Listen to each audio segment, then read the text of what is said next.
Hi, everyone. Welcome to Two Bald Guys Talking Safety. I'm Langdon DeMint, And I'm Julian Taylor. and welcome to our podcast. Hello, and welcome to two bald guys and a couple of fairly hairy guys who are here to talk about safety this week. So, really pleased to be joined by a couple of guests today. First of all, let me just introduce my shiny-headed compadre from Nashville, Tennessee, Mr. Langdon DeMint. How are you, Langdon? Hola, and it's shiny because it's greasy. I'm good. How are you? Have you not shampooed it today? Dude, why do we have to call each other out like that? You feel like you know. So this is a first. We don't usually say anything like that. Maybe, but I don't like to tell a story, so I'm just not going to answer. Okay, cool. We're joined today by two special guests, Tim Marsh, Professor Tim Marsh, and Jason Anker, MBE. So when I say special, they are special guests. Guys, do you want to introduce yourselves? Maybe Tim, if you go first. Yeah, sure. Thanks, Jules. My name is Tim Marsh, and my background in safety is that I ran I've got a dog going crazy next to me. I ran the first behavioural safety project in Europe, 92 to 94, looking at behavioural safety on construction sites. From there, spent the next 10 years on an oil rig doing professional behavioural safety, safety leadership, safety culture, general culture. And over the last half dozen years or so, really worked with Jason on a kind of a much more holistic approach to human error, which incorporates well-being, mental health, physiology, and all that good stuff. So that's me, really. Jason, I'll hand it across to you. Okay, so I was involved in a totally avoidable workplace accident in 1993, which left me paralysed from the waist down in a wheelchair. I've been speaking now for 16 years. When I first started speaking, it was mainly working at height in the construction industry.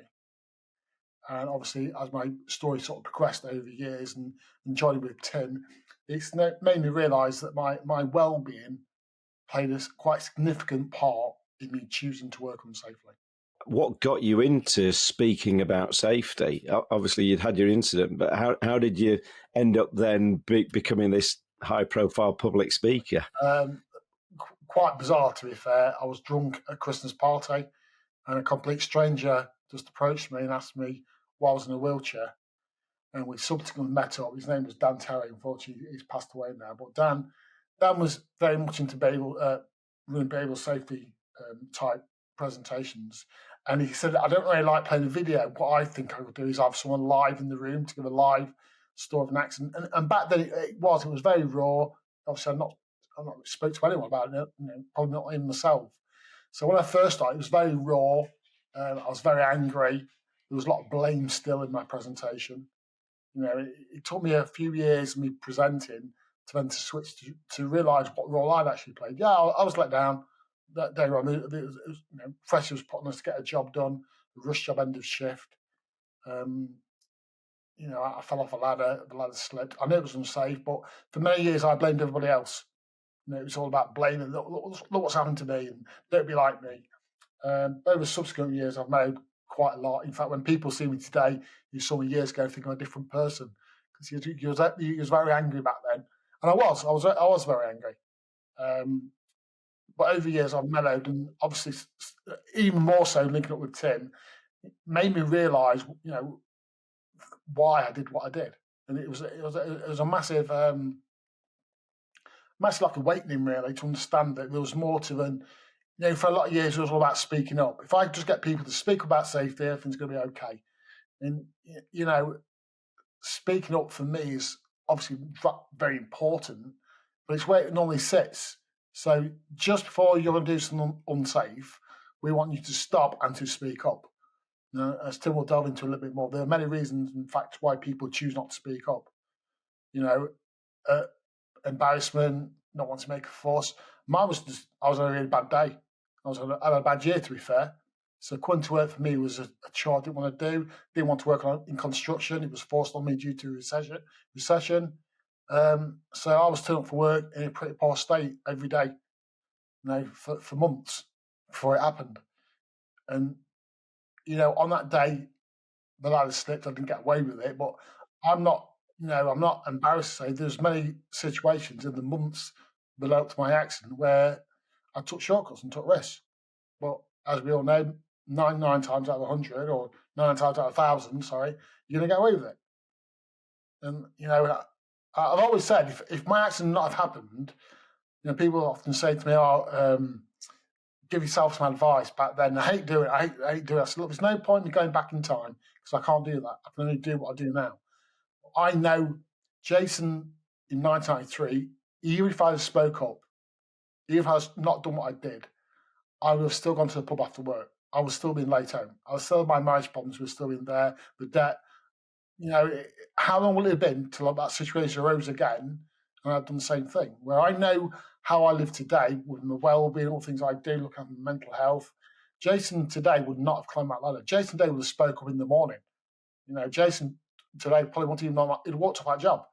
So, so for me, it's that understanding of my journey of why I first started speaking and why I speak today. It's completely different. It's interesting, and Tim, Jason, you give me the perfect segue there to go to Tim, which is to say, obviously, you've been involved with behavioural safety for a long time now, and we're in 2025. Why have we still got an issue around people speaking up? Jason touched on some of it there, but I'm sure we could expand on it further. Oh, yeah. Well, how long have you got, really, Jules? I mean, but speaking up isn't the be all and end all. A lot of people would say if you focus on the individual who hurts themselves, you're pointing in the wrong direction because you're missing the context, and it's all about facilitating good behaviour and culture and so on. Speaking up can, of course, break the chain right at the end, but as Jason said, he would have spoken up in the morning and said, "I'm not fit for work." No, he wouldn't. He wouldn't have needed to because he would have been fit for work. And so there would have been nothing to say. And, it's a much bigger picture. And why, but to do, other answers to the question, why do people not speak up? Because they don't think people will listen to them, or they think people will respond negatively to them if they do listen to them. That happens a lot. Or because they can't be bothered because they're in a really bad place and they just can't be asked. Or because they haven't got the time. Or because they're in a rush, or because they perceive the benefits of not speaking up and cracking on outweigh the potential risks. I could go on for a while, really. I think it's, if you don't mind me saying so, Jules, I think it's a terrible question. Okay, good. Okay, no, that's fine, Tim. Yeah. Okay. So what's a better question? Oh no! I'm just trying to tease you. No, that's fine. I'm picking up on the vibe between you and Langdon, really, and it's shoot from the lip and all that. I think a better question is, why are organisations still pointing at individuals and saying, if only you take full care, mind what you're doing, pay attention, speak up when you need to, we wouldn't have any problems here. I think it's why are organisations still pointing at individuals that is the question. Okay. I think to that, so we've done a lot of work around the blame cycle, which, that's perfectly in line with that. When an incident happens, a lot of times organizations blame the worker, and then management awareness suffers, yada, yada, continues. What are your thoughts around, and this Jason and Tim, around all the research that's being done, the work we're seeing around serious injury, fatalities, human organ performance, all that? How can we change it? Because even when organizations, even if they don't necessarily blame the singular employee if something happens, it's still that I know where I can deviate. I have to get the job done. So we know how far we can get, or how close we can get to that hazardous or that inherently risky situation. So we're being safe, but we're not being too safe, in essence, and incidents are still occurring. What are your thoughts around that? Because it seems like in the States, that's a lot of the challenge we're having. People, they understand serious injuries, but they try to keep it very much out of sight, out of mind. Do you mind if I take that one, Jace? Is that okay? No. Yeah, obviously there's an awful lot of controversy, especially from people who think that looking at mental health is a disgrace when there are still lots of SIFs to be addressed. I think the honest answer is that it's understanding why SIFs occur. So it's a subset of the previous answer, really, that SIFs will occur where risks are being taken. And when you look at the way organizations manage risk, if you look at somebody who's got really good at it, like Formula One, they've got really good at risk management, top down and bottom up approaches that have taken what was 1.2, I think, a year killed for decades is now 1 in 32 years, without anybody slowing down at all. They're just much better at applying the basics of a bow tie approach. How do we predict what's likely to go wrong? How can we minimize the hit when it does? And if people are involved, something's going to happen sooner or later, because people being people, come up with all sorts of weird and wonderful ways of putting themselves at risk. And truly, it's, the answer is, if you could go into an organization and persuade them to do a really good bit of bow tie work and really put a person and people as they actually are. We like risk for a start. One of the big problems, Langdon, I honestly think, is people quite like risk. The classic book says, if you don't believe me, go to a playground, look at 4-year-olds. If the safety, if the apparatus is too safe, they don't climb through it, they'll climb over it and have a great time doing that. We're born with a risk appetite. Organizations that say, well, we communicated the risk to you. We told you clearly that was risky. You said you knew it was risky. Now look what you've done. I think that's real. That's not even first base. You need to step into the shoes of a person and understand what they might well do, especially on a busy day, or especially if they're having a bad day, and put in some leeway and some solutions either side of it. I think a lot of organizations are pretty crap, frankly. I always think about this when you think about mental health. Inherently, the thing is linked to unsafe activities, isn't it? Because if you think about the way people are distracted, if you've got lots going on in your life, anyone who's been through any kind of mental health crisis knows that your focus isn't entirely on what you're trying to do in that day or in that moment, is it? You've got other things going on in your head. It's very controversial. People say, oh, you can't prove the link and so on. There's lots of studies that say people low in situational awareness are risky.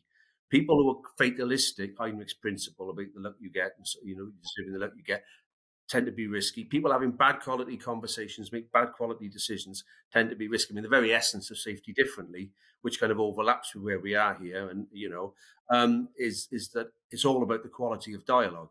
What do you need from me to be safe and productive? And those three areas, the research, I think, is really clear. Those three link. And people having a really bad day tend to be high on those three. Over to Jace.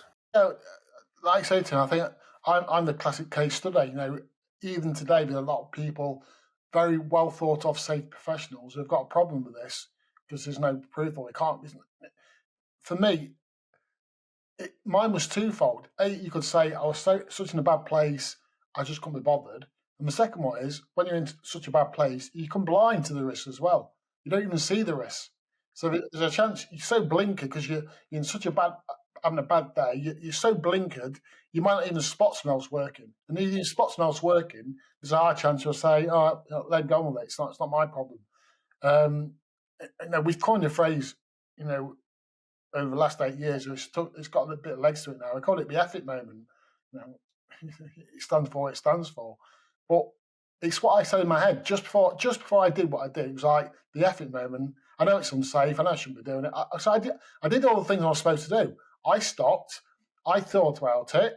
Gave myself for 5 seconds, and then I realised the task that I was being asked to do was unsafe, and I still did it. And when I talk about the FFIT moment, what goes in your head, I just ask people in the audience, just think back to when you did something unsafe, took a risk, either at work, driving your car, booting for a red light, or that extra pint in the pub when you should be home. Your mate says, do you want another pint? You should be going, F it, I'll have one more. I often say, what good action came after that when it goes off in your head? If you ignore it, what good action do you do? And people don't. So people are admitting to me every time I do a presentation that they've said them words in their head, and what they've done next, it was unsafe, and they got away with it. And it goes back to a point I hear all the time. We've sent people home safe. We can prove we're sending people. Look at our stats, our KPIs. We can prove. But I always say, are you sending people home safe, or are you sending people home lucky? Because if you're sending people home lucky, the only thing we actually all know about luck, eventually, the luck runs out. I've historically worked. I'll be called into a construction site. Oh, we've had a 2 or 3 workout incidents over the last year. We can't believe it. Come in. So I do a series of presentations. This was in the old days when I used to strike like a real silver bullet. 3 years later, we come back up. So, we've had a load of incidents here. You can come back and do another talk. Without actually realising, for the 3 years I've been and gone, nothing's really changed. They just got away with it. But they only see the near miss. So for me, the measure of the FFIT score is key. And Tim will expand further, because you get a lot of people like me with high FFIT score. And what does it turn into, Tim? Yeah, and we talk about the difference between an individual having an FFIT score, which is exactly what Jason said. If you're talking about a culture, I don't know if you remember the old Lee Trevino quote. You can talk to a fade, but a hook don't listen. Because what you don't want is a high FU score. I think the classic study, I think, just illustrates really quickly what I mean by this.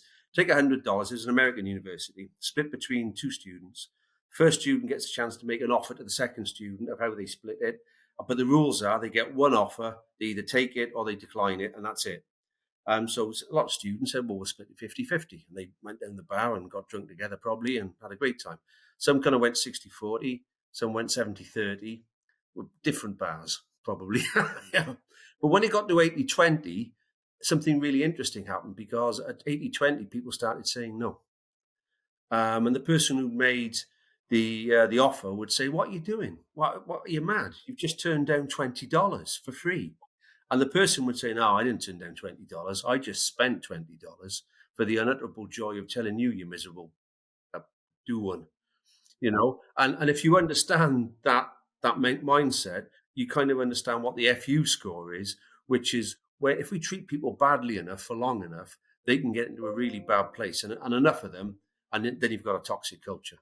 Then you've got a real problem, because if you can talk to somebody with a high FI score, you're all right. What's the problem? Do you want to come and talk to me? Can I help? You can't talk to somebody with a high FU score. You all right? Yeah, I'm fine. Yeah. You want to talk to me? No, I don't.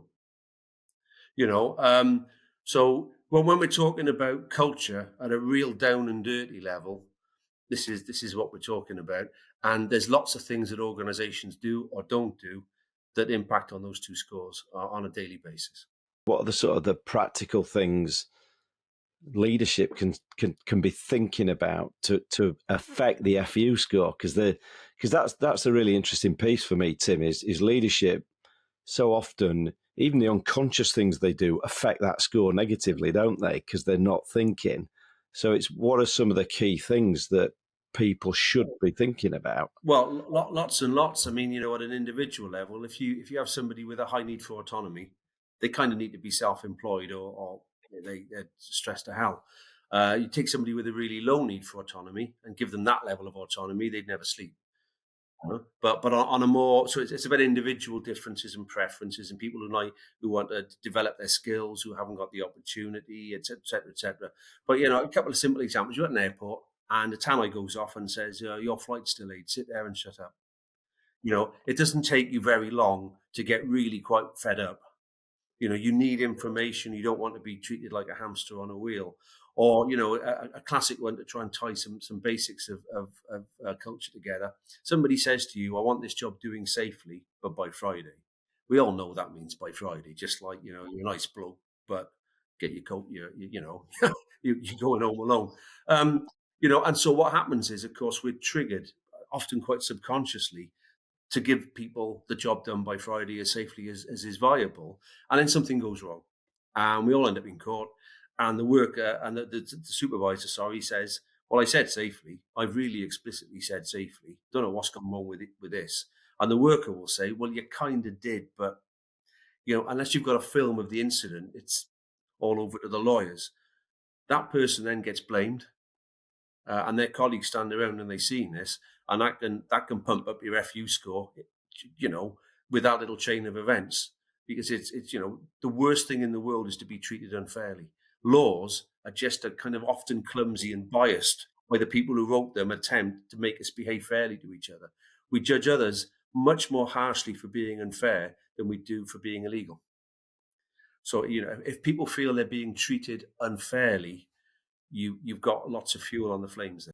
It's a challenge, right? Even when it seems that, we see a lot with organizations, even when things seem to be going well, to that point you both brought up with the high FU score, it's easy to then still, you do the job, maybe it's one of those, you seemingly everything has been well, even the environment, but what happens outside of work maybe just gave you a bad day, and then you do think about it. I've done this job 150 times. I know where the risks are. I know I'm probably going to be fine, so I do it anyway, and then crap happens, and it seems like that's some of the biggest challenges that we see, that we discuss a lot, because year over year we see a lot of the same incidents. People put that focus on the same incidents. Organizations are always, slip, trip, and falls, okay, but they rarely ever look at the outliers and then kind of think, after something catastrophic happens, after something serious, to what Jason was talking about earlier, and then were they lucky, or at the end of it were they just actually pretty good at their job that nothing happened? And that's some of the biggest challenges that we see. And it's kind of thoughts on, I don't know how you overcome that a lot of times. I think also another big problem is a lot of the studies and stats that people are using are from like the late 80s, early 2000s, when social media wasn't as much an influence as it is now. So historically, you could have a guy who's having a pretty bad time at home, gets the van in the morning, he's a bit grumpy, but by first break, he's feeling like his problems at home, he's concentrating on his work. And he goes home from work when his problems are at home. Whereas now, with the mobile phones, etc., people are coming to work, that argument's continuing all day long. They've got phones in their hands. They're not focused on the work. They've been distracted, and vice versa. When they go home, work's contacting them at home as well. So there's no work and home life anymore. For me, it just rolls into one. Everyone's. You say it, don't you? How many times you go on holidays? I'm definitely not checking LinkedIn. The next thing you're on LinkedIn on your holidays, so work never leaves you like it did before. And then also, people bang about mental health, mental health awareness. We used to do that naturally in the 80s and 70s and 80s, where you get in the work van, your mate wasn't speaking to you, and you say, "What sort of you then?" And he checks you out of the distraction. Where now people can get in the van, they can put their heads down. You go to canteens today, but it's silence. People are just glued to their phones. What an easy way to distract someone to ask you, "Are you okay?" by hiding away, looking at your phone, avoiding contact with people. So I think there's these things we did naturally. I'm not as old as the 70s. I spoke to my dad at length. The banter you used to have getting in the vans and digging away from home. They all used to be like a family, and everyone knows everyone's spot. Where today people are so, you're visible, but you're not there half the time. And I think that's another big thing around the mental health thing. It's different. People can't just say it's the same. It's not the same. It's different today. It's the ultimate irony, isn't it? Sorry, Tim, I'm jumping over you there. That we've created these tools to communicate with, and actually they've destroyed communication, haven't they? We've got COVID and long COVID as well. But if you look at the figures for, there's a program on Netflix at the moment called Adolescence, which everybody's raving about as terrifying. Really articulating what's gone wrong with it, because all the figures are going in the wrong direction. It was already a huge problem that we kind of ignored. In the UK, for every person we kill in an industrial accident, 32 working age people take their own lives. And it's always been like that, although the accident figures have come down, so the ratio has come down, but it's always been the suicide figures. And the young generation are getting worse. The smartphone generation, as Jason has just articulated, and the COVID and the school issues about, losing a couple of years, everything, self-harm, suicide, mental health, the stuff that you can't say is snowflake stuff, self-reporting, overdiagnosis, the actual stuff, is going through the roof. And there isn't a country in the world that has got the money and the will to deal with it. Some people have got the will but not the money and so on. But we're going to have to deal with this ourselves. It's going to get worse. The new generation coming through are even worse than us lot. People of my age are bad enough. So what are organisations going to do? Because it's a huge risk factor. And about profit and operational excellence, not just about mental health and accidents. And we're going to have to address it ourselves. And we know from the world of safety that to do it well, you need to be proactive, you need to be holistic, you need to be humanistic, and so on. And people are just beginning to get their heads around it as an operational necessity, I think. It's interesting, isn't it? For so long we've talked about health and safety, but actually what we really talk about is safety, isn't it? We don't talk about health. It's kind of the little bit to the side that we occasionally touch on if we have to. But I mean, I know when we were talking, sort of getting ready for this, Tim, you talked about the suicide numbers. And again, that's absolutely scary, isn't it? That 32 to 1, we're losing so many people through suicide. And again, there's no doubt that work will be having some kind of influence and effect on those numbers. Yeah, absolutely. And one of the great things is that good work is good for you. You are mentally healthier having a job that you really enjoy. And, you're mentally healthier having a job that you really enjoy than not needing to work at all. It gives you traction. It gives you, as Jay said, it used to give you banter and teamwork and so on. Less so, which as Jason said, doesn't help at all. But, it's the UK military would be a really good example here. People who like being in the army love being in the army. It's a really difficult, dangerous job, but they love it. People hate being ex-soldiers. The suicide figures for ex-soldiers are terrible. And so what we can do as organizations is try and identify what good works looks like and give people good work.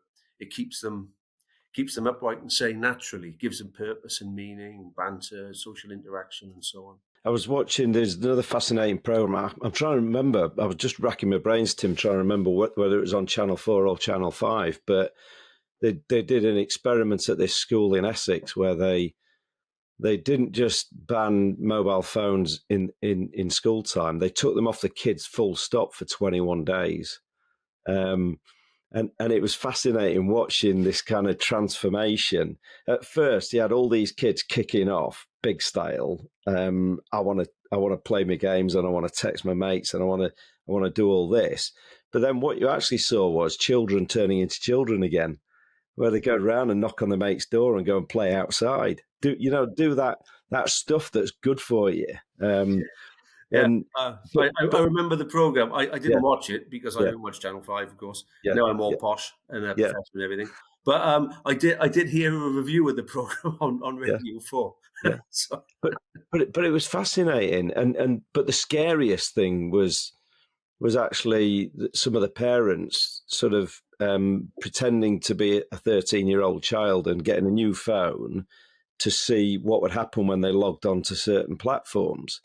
And very quickly, when they were logging onto things like TikTok, it was taking them down some really, really dark roads that you wouldn't want your children going anywhere near. And you talk about things like suicide, that's a theme that kids are finding on social media. So there's a big question mark, isn't there? I don't know how on earth we put the genie back in the bottle.